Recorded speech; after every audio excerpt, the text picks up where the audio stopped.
अस्सलाम वालेकुम दोस्तों, मैं हूं आसिम सुहेल और आप देख रहे हैं मेरा यूट्यूब चैनल और फेसबुक पेज। उम्मीद करता हूं कि आप सब खैरियत से होंगे।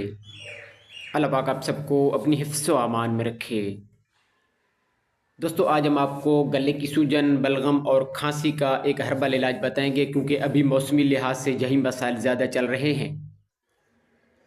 जिन लोगों को मौसम बदलते ही गले के मसाइल, सूजन, एलर्जी और बलगमी खांसी शुरू हो जाती है, तो उनके लिए ये बहुत ही लाजवाब है।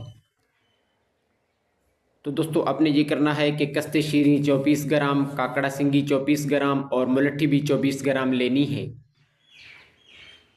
इसके बाद शहद 120 ग्राम और जैतून का तेल भी 120 ग्राम लेकर जैतून और शहद के अलावा सब अज्जा को अच्छी तरह साफ़ करके बारीक पीस लेना है। अब इनको शहद और जैतून के तेल में मिलाकर अच्छी तरह मिक्स कर लेना है। इसका आधा चम्मच सुबह और आधा चम्मच शाम को नीम गर्म पानी के साथ इस्तेमाल करना है। 1 हफ्ता तक इसे आप ले सकते हैं। मेरे अल्लाह ने चाहा तो इसके इस्तेमाल से आपके गले की सूजन, खांसी और बलगम भी ख़त्म हो जाएगी और आपको आराम मिल सकता है।